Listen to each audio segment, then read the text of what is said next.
Please please please please చెప్పండి.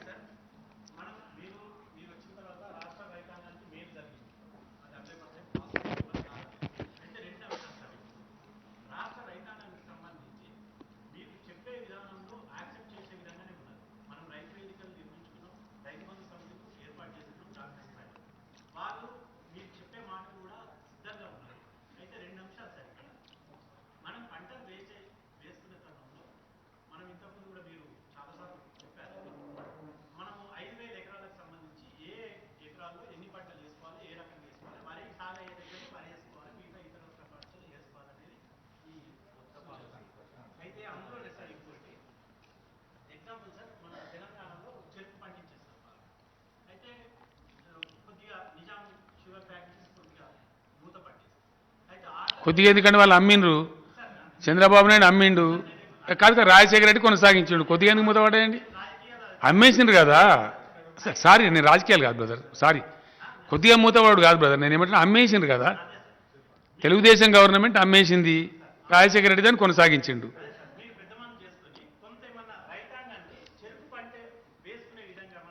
మీరు మంచి క్వశ్చన్ అడిగినరు, నాకు లాభం కూడా జరుగుతుంది, మన ప్రజలకు కూడా లాభం జరుగుతుంది.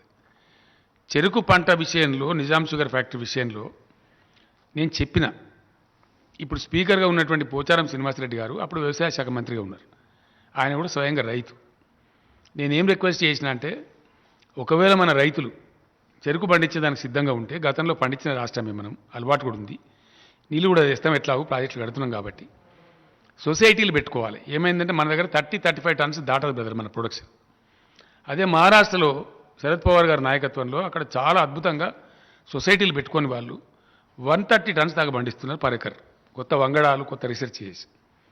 నేనేమన్నా అంటే మీకు రైతులకే ఇస్తా, మళ్ళీ ప్రభుత్వం నడపదు, దాన్ని కొని వాపస్ తీసుకొని పూర్తి స్థాయిలో రిపేర్ చేసి టిప్ టాప్ చేసి మీకు ఇస్తాము, మీరు పోయి చూసిరాని మహారాష్ట్ర కన్నా పంపించిన వాళ్ళు. పోచారం శ్రీనివాసరెడ్డి గారితో పాటు కొన్ని వందల మంది రైతులు పోయిన మహారాష్ట్ర చూసిండ్రు వాళ్ళు. మీరు ఒకవేళ యాజమాన్య బాధ్యత మీరే తీసుకొని మీరే సొసైటీ మహారాష్ట్ర టైప్లో నడుపుకుంటామంటే నేను చేసి ఇస్తా అని చెప్పిన, వాళ్ళు నిరాకరించారు.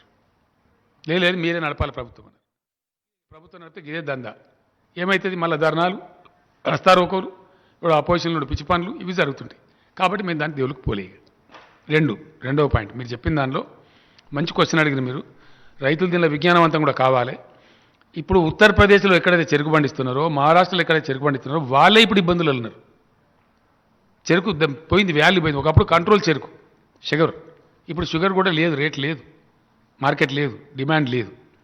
నా ప్రార్థన మీరు అడిగిన దానికి మీకు కూడా చెప్తున్నా నేను, మీరు అర్థం చేసుకోగలుగుతారు కాబట్టి మీ ద్వారా రైతులకు కూడా చెప్తా ఉన్నా. మనకు లాభసాటి అంటే అద్భుతమైనటువంటి మార్కెట్ ఉన్నటువంటి పంట పత్తి పంట. వర్షాకాలంలో 1 కోటి ఎకరాల పత్తి వేసుకున్న బ్రహ్మాండంగా మూమెంట్ ఉంది, మీకు ప్రభుత్వం అండదండగా ఉంటుంది.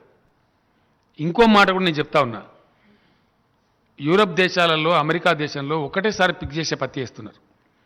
ఈ పత్తి ఏరే విషయంలో పలు దఫాలుగా ఏరటం వల్ల కూలీ పెరుగుతూ ఉంది రైతులకు. ఒక రోజు కూలీ 500-600 అడుగుతూ ఉన్నారు, డిమాండ్ ఉంది బాగా. పత్తి ఏరే టైంలో కూలీల కొరత ఏర్పడుతూ ఉంది. కాబట్టి అందుకే మన కర్నూలు నుంచి ఇతర ప్రాంతాల నుంచి పత్తి ఏరుతున్నారు మన దగ్గర. దానికి ఏం చెప్పినామంటే, మన వ్యవసాయ యూనివర్సిటీ వాళ్ళని పిలిచి నేనే స్వయంగా మాట్లాడి మంత్రి గారు కూర్చొని ఆ వన్ టైం పిక్ చేసే పద్ధతి ఏదైతుందో అది కూడా సేమ్, ఇప్పుడు వరి ఎట్లయితే హార్వెస్టర్స్ వస్తున్నాయో అట్లనే హార్వెస్టర్స్ తీస్తాయన్నమాట, ఒకటేసారి పిక్ చేసేది ఉంటుంది.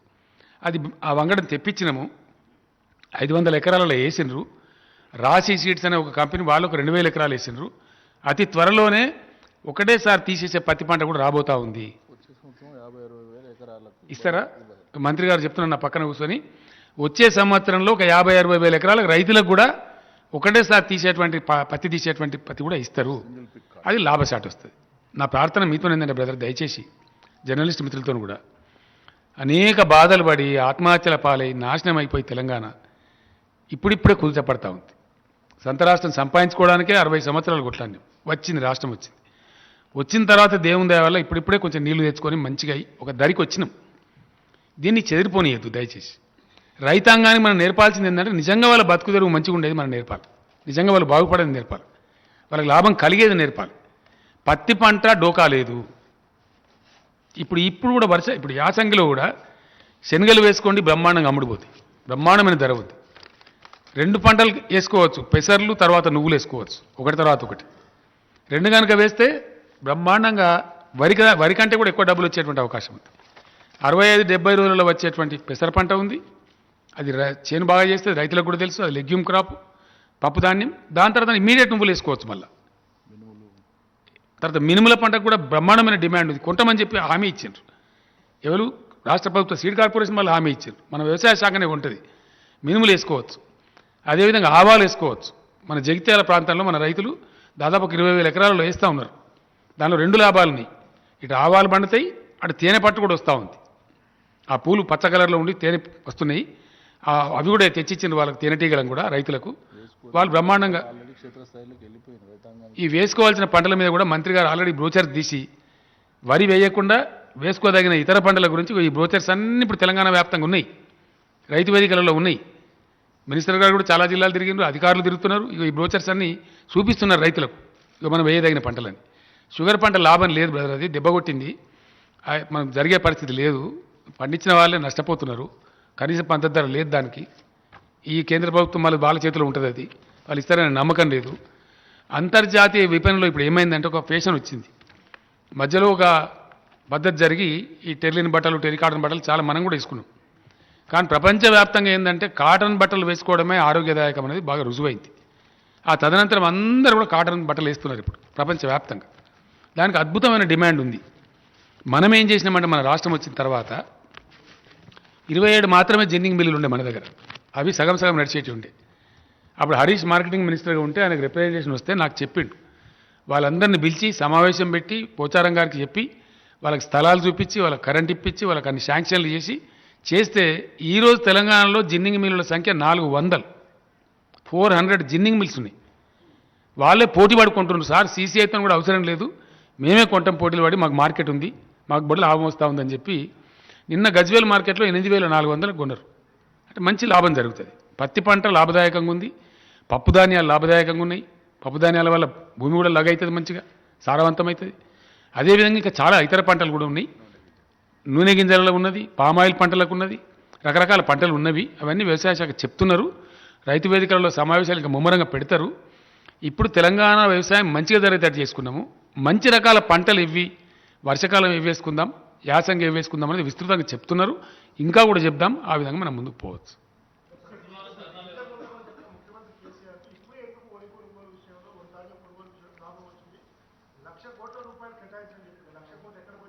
ఈ 1,00,000 కోట్ల ఎక్కడికి ఎవరు చెప్పినండి? 1,00,000 కోట్లు కేటాయించడం ఎవరు చెప్పినండి? నేను చెప్తే మీ ద్వారానే చెప్పాలి కదా.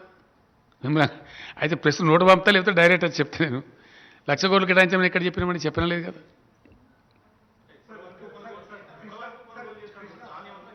బ్రదర్ నేను గంట సేపు ఉంటా, రాహుల్ డోంట్ వరీ.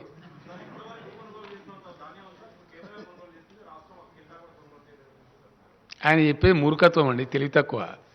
ఎట్లా అంటే నిన్న చెప్పిన నేను చాలా స్పష్టంగా, దేశం పెద్దగా ఉన్నప్పుడు దేశ ఆహార అవసరాల నిమిత్తం అకాలం ఉండొచ్చు, సకాలం ఉండొచ్చు, పంటలు పండకపోవచ్చు కొన్ని ప్రాంతాలలో. అక్కడ తిండి గింజల కొరత రావద్దు కాబట్టి కేంద్రానికి ఆ బాధ్యత పెట్టినరు. అందులో నుంచి పుట్టుకొచ్చిందే FCI, food corporation of India. అక్కడ ఏం జరుగుతుందండి? బఫర్ స్టాక్స్ అనేది మెయింటైన్ చేస్తారు. నేను ఇంకోటి కూడా మీరు దయచేసి మీ దృష్టికి తెస్తున్నాను. కరోనా జరుగుతున్నప్పుడు ప్రధానమంత్రి గారు స్వయంగా వీడియో కాన్ఫరెన్స్ పెట్టారు. First video conference. నేను చెప్పిన స్పష్టంగా కుండ బద్దలు కొట్టి చెప్పాను. సార్ ఇప్పుడు ఏ రంగం అన్నా ఆపుదాం, లాక్డౌన్ బిగ్ డౌన్ పెట్టి, కానీ వ్యవసాయం మాత్రం ఆపద్దు. ఎందుకంటే మనది 135 కోట్ల జనాభా ఉన్న దేశం. పెద్దలు ఏం చెప్తారంటే, అరే తప్పుడు పనులు చేయకుండా చేస్తే అడక తినాల్సి వస్తుందని చెప్తారు. మన దేశానికి ఆ కర్మం రాదు. కానీ ఒకవేళ అటువంటి పరిస్థితి వస్తే మన దేశానికి అన్నం పెట్టే ఇంకో దేశమే లేదు ప్రపంచంలో అని చెప్పినండి. ఎవరుకున్నదని అది పేరుకు దేశాలు వాళ్ళు 200 దేశాలు మన తెలంగాణ కాడ చిన్న ఉంటాయి. 10 లక్షల దేశమే, 20 లక్షల దేశమే, 50 లక్షల దేశమే, 1 కోటి మంది దేశమే.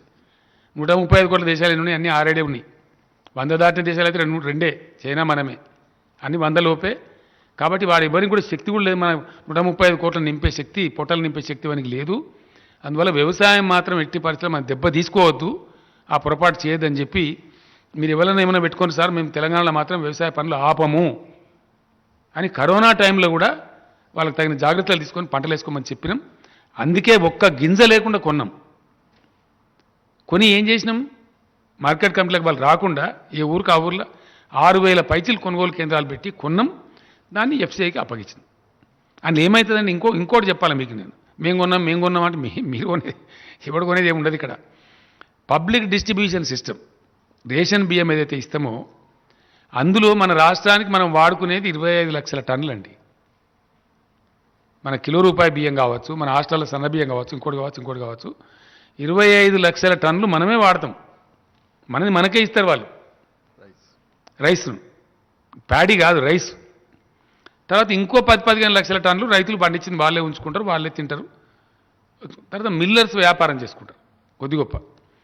దాదాపుగా వర్షాకాలంలో 1 కోటి టన్నుల వరి పండినా మనకి ఇబ్బంది లేదు మన రాష్ట్రానికి. ఆటోమేటిక్గా మనకు అది మన తిండికి సరిపోతుంది, మన రైతులు ఉంచుకోవడానికి సరిపోతుంది, మన మిల్లర్స్ వ్యాపారం చేసుకోవడానికి సరిపోతుంది. ఆ విధంగా ఉంటుంది. వర్షాకాలంలో తప్పకుండా వరి పంట వేయవలసి వస్తుంది. అప్పుడు మనకే వినియోగం అవుతుంది. సమస్య వచ్చేది ఎక్కడంటే యాసంగిలు కూడా వేసే వరకు, ఇది అది 2 కలిసే వరకల్లా ఎక్కువైపోతుంది. రెండోది యాసంగిలో నూక అవుతుంది, బ్రోకెన్ రైస్ వస్తుంది. అది మిల్లర్ గిట్టుబాటు కాదు, ఇటు రైతు గిట్టుబాటు కాదు. అక్కడ మనం దెబ్బతింటున్నాం. దాన్ని చేయాల్సిన బాధ్యత, దాన్ని ఎథనాల్కి ఇవ్వచ్చు, లేదా ఎక్స్పోర్ట్ చేయొచ్చు, సౌత్ ఆఫ్రికా లాంటి దేశాలకు పంపచ్చు. ఆ శక్తి కేంద్రానికి ఉంటుంది, మనకు ఉండదు.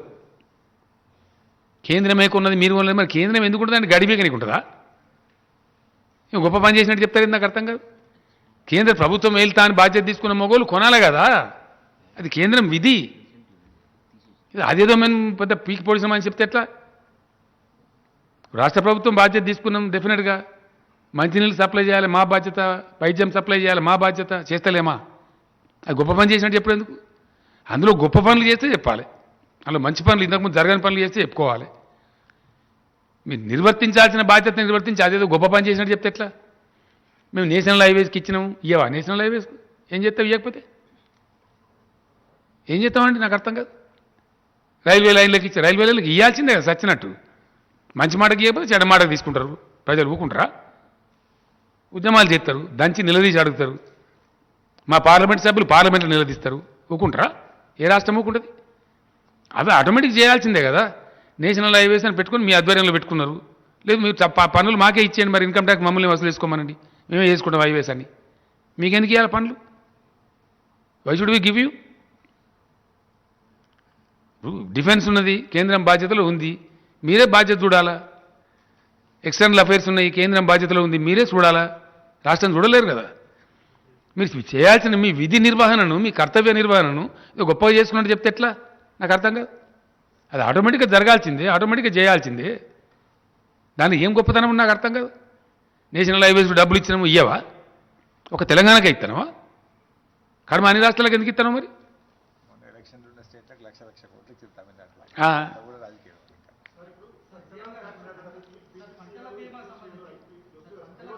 ఒక్క నిమిషం.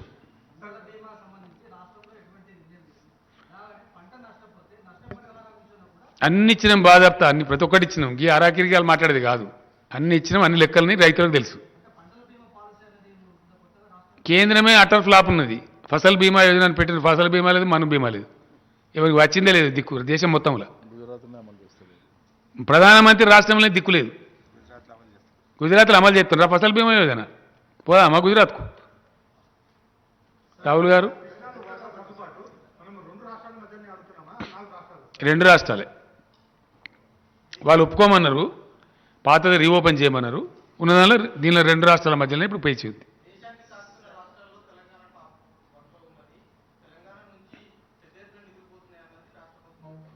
రాష్ట్ర ప్రభుత్వం ఎందుకు చెప్తుంది? ప్రపంచానికి అందరికీ తెలుసు, రిజర్వ్ బ్యాంక్ కూడా చెప్తుంది.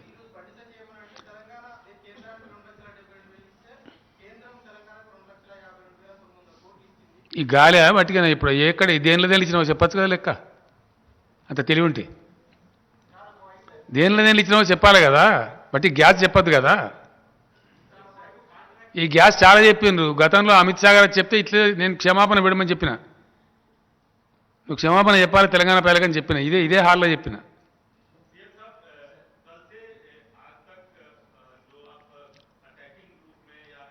ये अटैकिंग नहीं है भाई, डिमांड है। नहीं, डिमांड है, पूछ रहे हैं, जनता की तरफ से पूछते तो अटैक कैसे बोलते हैं आप? अटैक नहीं है भैया।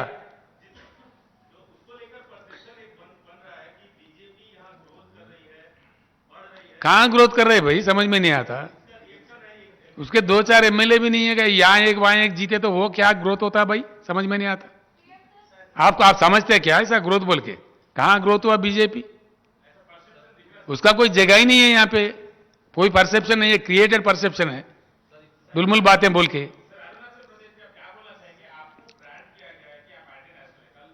एंटी नेशनल मैं हूं? अरे हिंदुस्तान के जगह बचाओ, ये गज भी मत जाने जो बोलते एंटी नेशनल होता है क्या? बड़ा अजीब बात है। हिंदुस्तान के एक गजा जगह भी किसी दूसरे देश को नहीं जाना चाहिए बोल के मैं बोला कल, आज भी बोलता हूं, पूरी जिंदगी बोलता रहूंगा। ये कैसा एंटी नेशनल होता भैया? समझ में नहीं आया। कौन एंटी नेशनल है? जगह छोड़ने वाला एंटी नेशनल है या जगह बचाने वाला एंटी नेशनल है? ये क्या आर्गुमेंट हुआ भाई? कुछ समझ में नहीं आता।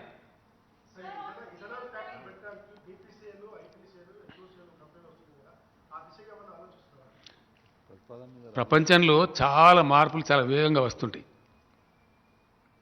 ఈ మధ్య ఒక ప్రతిపాదన వస్తే నేనే చెప్పిన, ఫాస్ట్గా రాకెట్ వేగంతో దూసుకొని వస్తున్నటువంటి ఒక రంగం ఎలక్ట్రికల్ మోటార్స్ ఇప్పుడు వచ్చేసినాయి. హైదరాబాద్లో ఎంజీ ఎలక్ట్రిక్ కార్ అని ఒకటి ఉంటుంది. ఈ మధ్య నేను కూడా కొనుక్కున్న ఒకటి. ఎంజీ అనే కంపెనీ, చైనీస్ కంపెనీ ఉన్నట్టుంది బహుశా. వాళ్ళు ఎలక్ట్రిక్ కార్ కోసం ఇప్పుడు 4 నెలల క్యూ ఉన్నదండి, 4 months వెయిటింగ్. ఈ స్కూటీలు అంటారు కదా, అమ్మాయిలు నడుపుతుంటారు ఎక్కువ, దాదాపు వేల కొద్ది స్కూటీలు అమ్ముడుపోతా ఉన్నాయి. దానికి కూడా 3-4 నెలలు వెయిటింగ్ ఉంది. నాకున్న పరిజ్ఞానం మేరకు కొద్ది సంవత్సరాలలో ఇవన్నీ మాయమైపోతాయి. మీ పెట్రోల్ బంకులను పోయి ఎలక్ట్రిక్ ఛార్జింగ్ బంకులు వస్తాయి. త్వరలోనే మనం చూడబోతాం. హైయెస్ట్ సేల్స్ ఉన్నది మన హైదరాబాద్లోనే ఎలక్ట్రిక్ కార్స్ కూడా. నేను కారు కొన్నప్పుడు వచ్చి వాళ్ళు నాతో ఫోటో దిగిపోయినారు. దాదాపు 150-200 కార్లు అమ్మింది ఇప్పుడు మన దగ్గర. చాలా హెవీ డిమాండ్ ఉంది. అంటే ప్రపంచంలో ఇక్కడ జరిగేది ఏంటంటే, పరిశోధనలు వస్తున్న కొద్దికి, శాస్త్రజ్ఞులు కనిపెడుతున్న కొద్దికి కొత్త కొత్త పరిణామాలు వస్తూ ఉంటాయి. తెలివిగల దేశ ప్రభుత్వాలు అంటే వాళ్ళు ఏం చేస్తారంటే, వాటిని వెంటనే వాటికి అనుగుణంగా మార్పులు చేసుకుంటూ, ప్రజలను ప్రోత్సహించుకుంటూ, ప్రజలకు చెప్పుకుంటూ, తెలియజెప్పుకుంటూ, విజ్ఞానం ఇంపార్ట్ చేస్తూ ముందుకు తీసుకొని పోతారు. అది పాజిటివ్ దృక్పథం. అట్లా జరుగుతలేదు మన దేశంలో అనేది ఇప్పుడు బాధ. పంచాయతీ అంతా అదే. ఫైడర్ ధర్నాలో టీఆర్ఎస్ పార్టీకి మేము నిర్ణయం తీసుకున్నాము. ఇంకెవరైనా కలిసి వస్తే వెల్కమ్. రైతులతోని శుక్రవారం నాడు అన్ని నియోజకవర్గ కేంద్రాలలో వేలాది మంది రైతులతోని తెలంగాణ పండించిన వరి ధాన్యాన్ని కేంద్రం కొనుగోలు చెయ్యాలి అని డిమాండ్ చేస్తూ ధర్నాలు జరుగుతాయి.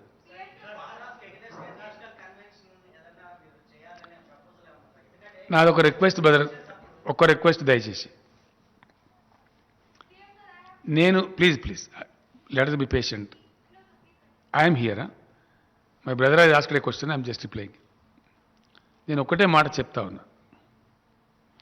లాస్ట్ టర్మ్లో కూడా చెప్పిన, కేసీఆర్ ఎప్పుడు తప్పులు చెప్పాడు 1, చెప్పదలుచుకున్నదాన్ని దాచుకోడు 2. ఆ అవసరం నాకు లేదు. నేను క్లియర్గా చెప్తా ఉన్నా, ఈ దేశంలో విద్యుత్ ఉత్పత్తి సామర్థ్యం అంటే ఇన్స్టాల్డ్ పవర్ కెపాసిటీ 4 లక్షల మెగావాట్ల పైచిలుకు ఉన్నది. అందులో సగాన్ని కూడా ఈ దేశం వాడతలేదు. 60% దేశంలో చీకట్లు అలుముకొని ఉన్నాయి. Because bad power policy of the country. 1, ఇది చాలా దురదృష్టకరం. 2, దేశానికి ప్రకృతి కావచ్చు, భగవంతుడు కావచ్చు ప్రసాదించిన వరం 65,000 పైచిలకు టీఎంసీల నీళ్లు. ఇప్పటి వరకు 35,000 పైచిలకు ట్యాప్ కాలే ఆ రిసోర్స్. దేశంలో నీటి యుద్ధాలు జరుగుతున్నాయి. 75 సంవత్సరాల స్వతంత్ర భారతదేశంలో అన్ని కేంద్ర ప్రభుత్వాలు, కాంగ్రెసు, అంతకు మధ్యలో వచ్చినటువంటి జనతా, తర్వాత వచ్చిన ఎన్డీఏ, ఇప్పుడున్న బీజేపీ, అన్ని ప్రభుత్వాలు ప్రేక్షక పాత్ర పోషిస్తున్నాయి. పరిష్కారం చేయడం లేదు. మనకు ఉన్నదే ఈ దేశంలో 40 కోట్ల ఎకరాలు వ్యవసాయ భూమి. 40 కోట్ల ఎకరాలకు మొత్తం ఇచ్చినా ఇంకా 30 కోట్ల ఎకరాలు, ఇంకా 25,000 టీఎంసీలు మనకు మిగిలి ఉంటాయి. 10,000 టీఎంసీలు దేశ మంచినీటి కోసం వాడుకున్నా ఇంకో 15,000 టీఎంసీలు మిగిలి ఉంటాయి. అంత బంగారు దేశం మనది. భగవంతుడు ప్రకృతి అంత గొప్ప వరం ఇచ్చారు మనకు. దాన్ని వాడే శక్తి సామర్థ్యాలు గతంలో పనిచేసిన కేంద్ర ప్రభుత్వాలకు లేవు. ప్రస్తుత కేంద్రం కూడా అదే పద్ధతిలో పోతున్నది తప్ప చర్యలు తీసుకుంటలేదు. నేను స్పష్టంగా చెప్పిన ఈ దేశ పరిస్థితి మారవలసిన అవసరం ఉంది. ఈ దేశంలో ఆలోచన సరళి మారవలసిన అవసరం ఉంది. ఇది నేను బలంగా నమ్ముతున్న సిద్ధాంతం. ఇప్పటిదాకా చేసిన ప్రభుత్వాలు సరిగా చెయ్యలేదు. ఇంకొక మాట కూడా చెప్తా ఉన్నా మీకు ఓపిక ఉంటే, మన పొరుగున ఉన్న చైనా 1980 వరకు కూడా జీడిపిలో మనకంటే తక్కువ. చైనాలో వ్యవసాయ భూమి మనకంటే తక్కువ. ఏరియబుల్ ల్యాండ్ అంటారు, కల్టివేబుల్ ల్యాండ్ లేదా ఏరియబుల్ ల్యాండ్ అంటారు. మన దేశంలో ఉన్న దానికంటే వాళ్ళకి తక్కువ ఉన్నది. ఇలా చైనా ఎక్కడికి పోయింది, మనం ఎక్కడున్నాము, ఏ పరిస్థితిలో ఉన్నాము, వాస్తవం ఏంది? హిమాలయ పర్వతాలకు వాళ్ళు అవతల వైపు ఉన్నారు, మనం యువతల వైపు ఉన్నాము. ఆ దేశంలో వాళ్ళు అన్నం తింటారు, మనం కూడా అన్నమే తింటాము. కానీ మన కర్మ ఇట్లా వచ్చింది. Bad economic policy, bad taxation policy, bad business policy. Yes, మన దేశంలో అద్భుతమైన పర్యాటక ప్రాంతాలు ఉన్నాయి. మనకు వచ్చే పర్యాటకులు ఎంత? ఇంత బుట్కలాగుండే గింతంత ఉండే సింగపూర్ పర్యాటకులు ఎంత? సిగ్గుతో తలదించుకోవాలి మనం. నేను కూడా పోయిన సింగపూర్కు. ఆడవాడేదో ఉంటుంది, దాని పేరు ఏదో అంటారా, నోట్లకి నీళ్ళు పడతా ఉంటుంది. సింగపూర్ ట్రేడ్ మార్ట్లాగా చూపిస్తారు చూడు. సింగపూర్ నెట్ల కొట్టగా అది వస్తుంది, బొమ్మ వచ్చి నోట్లకి నీళ్ళు పడుతుంది. అంతకు మించి మన్ను కూడా లేదు, మన్ను కూడా మనకి లేదు. మంచినీళ్ళు కూడా లేవు వాళ్ళకు. మన్ను కూడా ఇండోనేషియా నుంచి కొనుక్కుంటారండి షిప్లలో. సీ రిక్లైమ్ చేయడానికి ఇండోనేషియా నుంచి మన్ను కూడా కొనుక్కుంటారు వాళ్ళు. ఒక మహానుభావుడు లీక్వాన్ యూ అని పుట్టి ఆ దేశంలో is the maker of Singapore. అద్భుతం చేసిండు. ఆ దేశం పరిస్థితి, డబ్బు మిగులుతుంది వాళ్ళకు. ఏది బడ్జెట్లో తలాకిని డాలర్లను పంచిపెడతారు సంవత్సరానికి పౌరులకు, దేశ పౌరులందరికీ. అది ఆ దేశం. ఏమి లేని దేశం గింతంత ఉంటుంది. మన కర్మ ఏంది? దయచేసి ఆలోచించాలి దేశంలో ఉండే యువత. ముఖ్యంగా మీరు ఆలోచించాలని నేను ప్రార్థిస్తా ఉన్నా. దయచేసి జర్నలిస్ట్ మిత్రులు, ప్రజలను చైతన్యం చేసేవాళ్ళు మీరు. వానికి ఉన్నది 190 కిలోమీటర్స్ సముద్రం, కోస్తా తీరం సింగపూర్కు ఉండేది. వాళ్ళు ట్యాకిల్ చేసే కంటైనర్స్ 5.5 కోట్ల కంటైనర్స్. మన దేశానికి ఉన్నది 7,500 కిలోమీటర్ల సముద్ర తీరం. ఇవన్నీ హార్డ్ ఫ్యాక్ట్స్, సత్యాలు, నిప్పులాంటి నిజాలు. మనం హ్యాండిల్ చేస్తున్న కంటైనర్స్ లక్షలలో ఉంటాయి. ఏం కర్మ ఈ దేశం?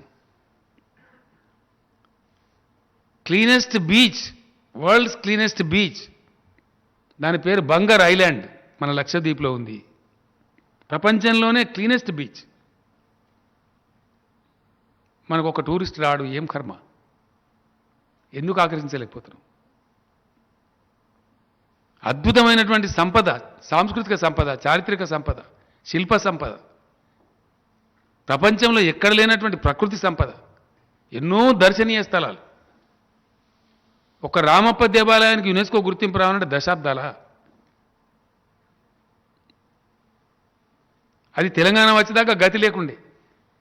పాపారావు అని పాపం ఒక రిటైర్డ్ ఐఏఎస్ ఆఫీసరు, ఆ వరంగల్ జిల్లావాసి, నాతో కూడా 10 సార్లు లెటర్లు రాయించి దాని ఎంబడబడి అంతర్జాతీయ స్థాయి దాకా పోయి పడరాని పాటలు పడితే మొన్న దానికి యునెస్కో గుర్తింపు వచ్చి, అది కూడా మేము చేసినామంటారు కేంద్రం. సిగ్గుపడాలా?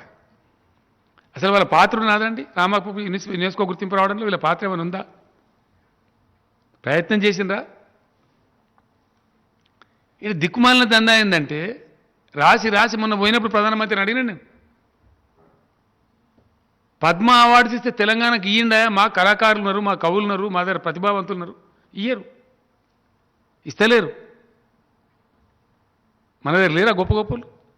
మేము నోసుకోలేదానే పద్మ అవార్డులు కంటే ఇస్తలేరు. నేను నిరసన వ్యక్తం చేస్తున్నానని చెప్పిన మొన్న పోయిన ట్రిప్లో. ఐఎమ్ సారీ, మీరు మమ్మల్ని పట్టించుకుంటూ లేరని చెప్పి నా బాధ పేపర్లో వచ్చింది, మీరే రాసిండ్రు. పద్మ అవార్డు కూడా మాకు నిరాకరిస్తున్నారు. ఇదేం అన్యాయం అండి, ఇదేం వివక్ష అని అడిగినాం తప్ప. వాస్తవం కాదా? తెలంగాణ నోసుకోలేదా? ఇట్లా ఎన్నో ఉన్నాయి. తప్పకుండా తప్పకుండా నేను బలమైన విశ్వాసం కలిగినటువంటి వాడిని. ఈ దేశం సంస్కరించబడవలసిన అవసరం ఉన్నది. ఈ దేశ ప్రజల భవిష్యత్తు కోసం, ఈ దేశ యువత భవిష్యత్తు కోసం కొత్త పుంతలు తొక్కాల్సిన అవసరం ఉన్నది. ఈ దేశంలో న్యూ ఎకనామిక్ పాలసీ రావాల్సిన అక్కర ఉన్నది. 100% అద్భుతాలు ఆవిష్కరించవలసిన అవసరం ఉన్నది. ఇతర దేశాల నుంచి మన ఇండియా నేర్చుకోవాల్సిన అవసరం ఉన్నది. అనేక ఉదంతాలు, అనేక ఎగ్జాంపుల్స్ మన పక్కనే ఉన్నాయి. మనం ఇంకా మేల్కుంటలేము అనేది నా ఆవేదన. ఇది ఫ్యాక్ట్, ఇది సత్యం. మీరు కూడా రోజు నెట్లో చూస్తారు, ఇలా అంతర్జాతీయ వార్తలన్నీ ఉంటాయి. ప్రపంచం మీద ఏం జరుగుతుందో మనందరం చూస్తూనే ఉంటాం. దుఃఖం కలుగుతుంటుంది, బాధ కలుగుతుంటుంది. చైనాకు పోయినప్పుడు ఒక రోజు నేను అంతా హోటల్నే ఉండిపోయిన, ప్రామిస్ డిమోటివేట్ అయిపోయి. ఏమో ఇదేం కర్మ, మనం అటున్న హిమాలయాలకు వీడు ఇటున్నాడు. ఒక్కొక్క ఫ్లైఓవర్ అంటే బ్రదర్ 110 కిలోమీటర్లు, 180 కిలోమీటర్లు, 70 కిలోమీటర్లు. అసలు మనుషులు కట్టిన రాదు ఇందనిపిస్తుంది మనకు. ఎక్కడ పోయిందో అమెరికా చాలా ముందుకు వెళ్ళిపోయింది చైనా. అద్భుతాలు ఒక్కొక్క సిటీలో, ఒక్కొక్క టౌన్లో, షాంఘైలో, షాంజన్లో, బీజింగ్లో, డాలియాన్లో, ప్రతి చైనా సిటీలో 600, 750, 800 కిలోమీటర్ల అండర్ గ్రౌండ్ మెట్రో రైలు ఉంది. వాళ్ళు సబ్వే రైలు అంటారు ప్రతి సిటీలో. అవన్నీ దాటిపోయి వాళ్ళు ఇప్పుడు బుల్లెట్ ట్రైన్లకు వచ్చారు, శాటిలైట్స్కి వచ్చేసారు, అంతరిక్ష పరిశోధనలో పడ్డారు. మనం చేతికి మూతికి కొట్లాడ దళిత బంధు కాడున్నాం. మనం క్షమించాలి, దయచేసి అనుకోవద్దు. నేను దుఃఖంతో చెప్తున్నా ఈ మాట. ఇంకా ఒక మాట చెప్తున్నా నేను. కొన్నేళ్ల కింద చైనా ఒక కమిటీ చేశారండి మన మీద, ఇండియా మీద. ఈడ కూడా 135 కోట్ల మంది ఉన్నారు కదా, ఏదన్నా ఒక రోజు వీళ్ళు మేల్కొని, భారతీయులు లీక్వాన్ యు అసుంటాడో ఇంకోడో గట్టివాడు పుట్టి ఎవడన్నా తప్పనిడ మోపైతే పాసిబుల్ థ్రెట్స్ ఏమేమి ఉంటాయి చైనాకు? పొరుగు దేశం కదా, మనం పక్కనే ఉన్నాం కదా. పాసిబుల్ డేంజర్లు ఏమేమి ఉంటాయి? ఒకవేళ ఇండియా మేల్కొని కనుక వాళ్ళగిట మనలాంటి లైనే తీసుకుంటే మనకు వచ్చే పాసిబుల్ థ్రెట్స్ ఏమేమి ఉంటాయి స్టడీ చేయమని ఒక ఏడాది టైం ఇచ్చి కమిటీ చేశారు. ఆ కమిటీ ఏం చేసిన వాడు 3 నెలలకి రిపోర్ట్ ఇచ్చేసాడు. అరే ఏమైనా నీకు ఏడాది టైం ఇచ్చిన నువ్వు 3 నెలలకి ఇచ్చినట్టు అదేం దేశం సార్, పిచ్చి దేశం. ఇప్పుడు కూడా ఇంకా కులం పేరు మీద, మతం పేరు మీద కొట్టుకొని సత్తాను అక్కడ. కావాలి మనకన్నా పోటీ కావాలని చెప్పినట్టు. ఎస్, ఇది ఫ్యాక్ట్. మనకేమో మేము మత విద్వేషాలే రగిలించుతాము. హోరణీయం, ఇది ఎక్కడ బాధనండి? మా ఎజెండానే మతం అనేది మన దేశం. ఇక మనం బాగుపడతాం. ఈ బండి సంజయ్ కదా మాట్లాడతారు రోజు పొద్దులు ఎత్తే, మా కథనే మతం. ఎవరు వద్దంటారండి మతం? నాకు అర్థం కదా. ఎవరికి ఇష్టమన్న మతం వాళ్ళు పుచ్చుకుంటారు. వాళ్ళని వద్దంటుంటారా? ఎవరు వ్యతిరేకిస్తారు? మేము గుళ్ళు కడతలేమా, గోపురాలు కడతలేమా, గుళ్ళపోతలేమా, గుళ్ళు గీసుకుంటలేమా, సత్యనారాయణ కథలు చెప్పుకుంటలేమా, తిరుపతికి పోమా, తీరంగా పోమా, యాడికి పోం? నేను అనేది ఏంటంటే దేశం ఎక్కడ, కథ ఎక్కడ, కార్ఖాన ఎక్కడ, అదంతా లేదు, ఏం లేదు. అయితే సరిహద్దుల మీద రెచ్చగొట్టాలి, లేకపోతే మతం పేరు మీద రెచ్చగొట్టాలి, భావోద్వేగాలు రెచ్చగొట్టాలి, రాజకీయ పబ్బం గడుపుకోవాలి. ఇదేనా దేశ ఎజెండా? వెరసి ఫలితమైందండి.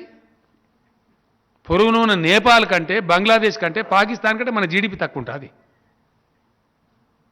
అంతర్జాతీయ ఇండెక్స్లలో బంగ్లాదేశ్ కన్నా తక్కువ ఉంటామా? నాకు అర్థం కాదు. ఈ తలక పంచుకోవాలనిపించదు. ఎంత బాధ అనిపిస్తుంది పౌరుషం ఉన్నోళ్ళకు. దీని మీద మేము ఏమంటున్నామంటే ఇది పరివర్తన రావాల్సిన అక్కరున్నది. ఎక్కడ వస్తుంది, ఎట్లా వస్తుంది చూద్దాం. భగవంతున్నాడు. తెలంగాణ కూడా వస్తుందని కూడా అనుకున్నాడా? నమ్మిండ్రు ఎవరైనా చెప్తే? చెప్పలేము కదా, ఏమి ఆడికెళ్ళి ఏం విస్ఫోటం పుడుతుందో ఎవరికి తెలుసు. అంతే కదా, ఎప్పుడు ఏం జరుగుతుందో ఎవరో తెలుసా అండి. Anything is possible. People are waiting, definitely country is waiting. Youth unrest ఉంది. ఎందుకున్నది? Entire country works. చైనా పొద్దున్న లేస్తే మనం మోడల్లోకి వెళ్ళి చూస్తే మొత్తం దేశం ఇట్లా ఆన్ మూవ్ ఉంటుంది. ఆడలేదు మొగలేదు, ప్రతి వాళ్ళు పనిచేస్తారు.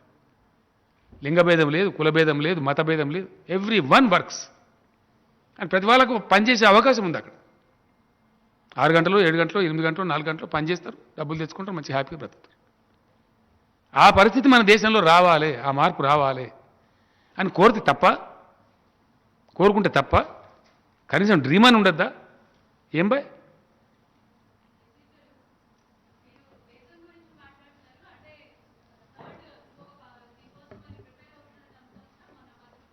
అరే అయితే తప్ప అదేమైనా క్రైమా? నాకు అర్థం కాదు. నేను అనేది ఏంటంటే, is it wrong? Can you kindly educate me? Is it wrong if somebody thinks in India that this country should flourish? Nothing wrong with it. Let us see what God gives us. I purely believe in God. I am a God fearing person. నేను భగవంతుని నమ్ముతాను నేను బాగా. Yes please. అర్థం కాలేదండి.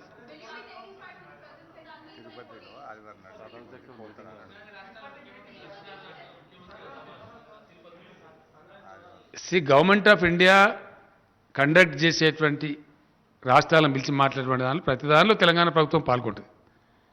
తప్పకుండా పాల్గొంటాం. ఎందుకు పాల్గొనమండి? Whether I'm going or not is a different issue all together, but my government will go. Malesham garu తప్పకుండా ఎందుకు మాట్లాడలేదండి? మంచి వాటిని నేను అనేది, నష్టంలో ఉన్నది బంద్ చేస్తున్నామంటే అర్థం చేసుకోగలుగుతాం. కానీ మంచిగా ఉన్న వాటిని ఎల్ఐసి లాంటి దాన్ని ఎందుకు బంద్ చేయాలా? Where is the reason for that? అవసరం లేదు కదా. వాటికి అవే జరుగుతున్నాయి, ఉల్టా ప్రభుత్వానికి డివిడెండ్స్ ఇస్తున్నాయి. దాన్ని ఎందుకు మూయాల్సిన అక్కరొస్తుందండి? అక్కడ ఆందోళన ఏంది? బాగా జరుగుతున్నది ఒకటి. రెండోది, అది ప్రభుత్వ రంగంలో ఉంటేనేమో రిజర్వేషన్లు ఉంటాయి, 10 మందికి అవకాశం దొరుకుతుంది.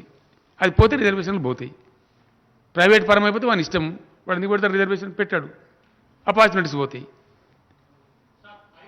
మల్లేశం గారు 1 మినిట్.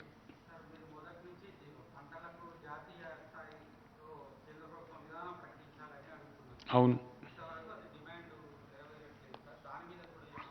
నా రిక్వెస్ట్ ఏంటంటే ప్రధానమంత్రి గారికి చెప్పిన నేను, రాధామోహన్ సింగ్ గారు ఉన్నప్పుడు కానీ తర్వాత కానీ నీతి ఆయోగ్ మీటింగ్లలో కానీ చాలా స్పష్టంగా కుండబద్దలు కొట్టేట్టు చెప్పిన నేను, ఈ దేశాన్ని మొత్తం క్రాప్ కాలనీస్ కింద విభజించాలి, డిమాండ్ ఉండే పంటలే పండించాలి, దేశానికి అవసరంతో పాటు అంతర్జాతీయ రంగంలో కూడా ఏవేవి అవకాశం ఉందో వాటిని పండించే విజ్ఞానం రైతులకు ఇవ్వాలి. తద్వారా వ్యవసాయ రంగం మంచిగా ఉంటుంది, ఉద్విగ్నంగా ఉంటుంది, రైతులు నష్టపోరు అని ప్రార్థించినండి. నీతి ఆయోగ్లో చెప్పిన నేను, పాలసీ డాక్యుమెంట్లో ఇచ్చినాం, కానీ దానికి అతిగతి లేదు.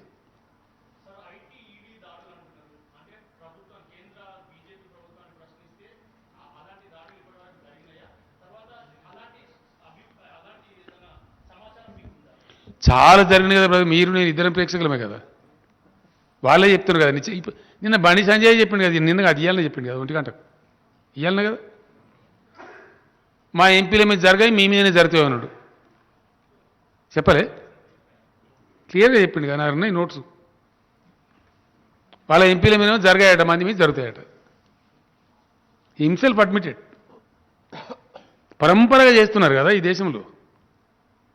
అదే అది కామన్ టాక్ అయిపోయింది కంట్రీలో. It not a news.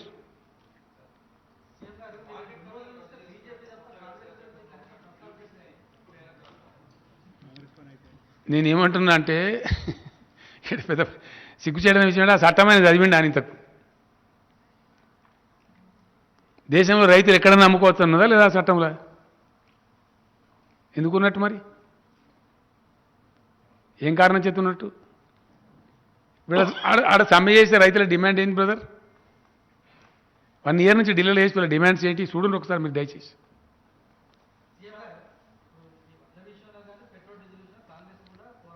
ఎక్కడ పోరాడినాడు అదో దిక్కుమాలిన పార్టీ నువ్వు చీచి అదేం పార్టీ బాబు అదేం పార్టీ అది దిక్కుమాలిన పార్టీ ఉన్న దేశంలో కథం అయిపోయింది ఇంకెక్కడ పాడేది ఎవరో కొందరు పాపం వాళ్ళు బతికేయాలని చూస్తాను కానీ ఎన్ని జాకీలు పెట్టినా ఎక్కదు అది అయ్యే పని కాదు బ్రదర్ వాళ్ళు కొట్టాడితే వాళ్ళు కొట్టాలి కదా వాళ్ళు జాతీయ పార్టీ మన పార్టీ కానీ నేను ఉన్నోళ్ళు గాంధీని తిడితేనే దిక్కు లేదని నువ్వు కదా అయిపోవడం మేమే ఎవరు మాకు అసలు మాకు ప్రత్యామ్నాయమే లేదు ఇక్కడ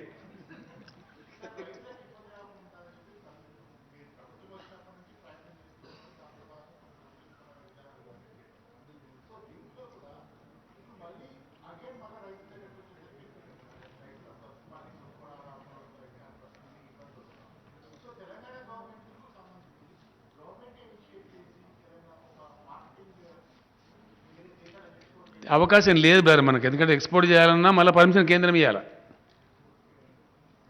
ఈ దేశంలో చిత్ర విచిత్రాలు చూస్తున్నాం కదా ముఖ్యమంత్రులు బయటకు పోవాలంటే కూడా కేంద్రం పర్మిషన్ ఇవ్వాల్సి ఉంటుంది మన మమతా బెనర్జీని మోనియాలి ఇటలీకి మనం చూసినాం కదా